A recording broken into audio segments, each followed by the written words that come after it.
Hello and welcome to this video on the competitive environment, market size and the impact of competition. In this series of videos we're looking at the competitive environment and how the other businesses in an industry can impact on the business that we're studying. In this video we're going to look at the link between the size of the market and competition, and then secondly think about the impact of competition and how businesses might respond. Let's start off by talking about market size. Market size is the total sales value or sales volume in a given market, and it can be calculated by the number of units sold across all businesses in that market and the price.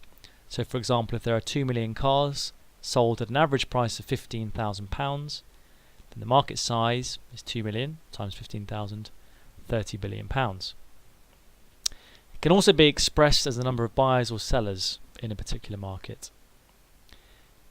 Now, in terms of market size, we might talk about global markets, which are where businesses sell products worldwide and have a large presence in many different countries. For example, the car market, we would say that's probably a global car market. A national market, if we talk about national market, we talk about a market that is confined just to the borders of one country.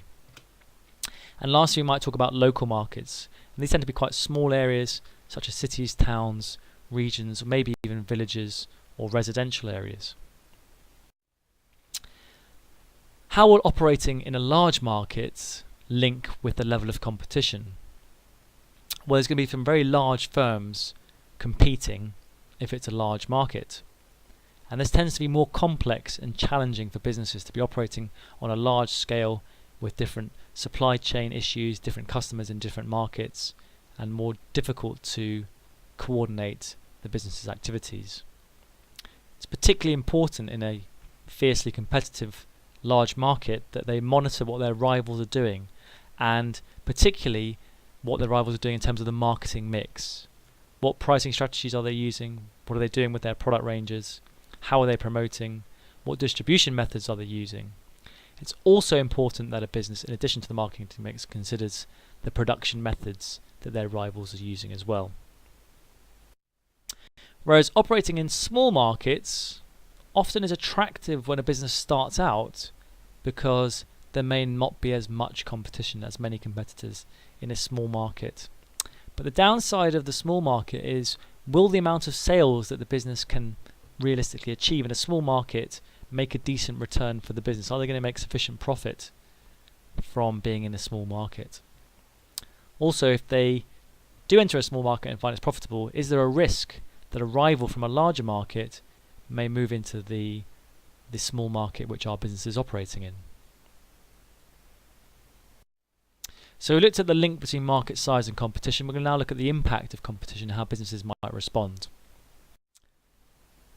So let's look at the impact of a competitor. Let's imagine a scenario where we've got a small shop here. Perhaps it's a general store selling small grocery items, and all of a sudden a massive competitor is going to set up nearby and enter our market. Dun dun dun.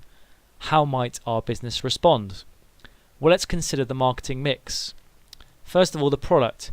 Can we match the range of products that this business is offering in our little shop? Possibly not. So we're going to have to maybe alter our approach as a result of the competitor. An idea might be to maybe stock more niche products that our major mass market competitor wouldn't stock.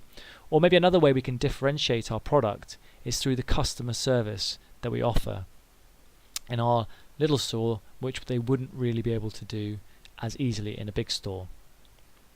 Let's think about price next. Can we compete on price? Well, this business is likely to be benefiting from economies of scale and bulk buying, whereas as an independent local grocer, we haven't got that. So we're likely to be a price taker. There may be certain products where we just have to match the price that the larger competitor is charging, and we'll have to take that on board. However, can we differentiate our product enough, maybe through good customer service, that we could actually retain some ability to set our own prices? These would be the challenges that the business would have to think about if a large competitor opened up. What about promotion? Well, we can't really compete on the advertising spend or the brand that our large competitor has. So what can our local business do instead?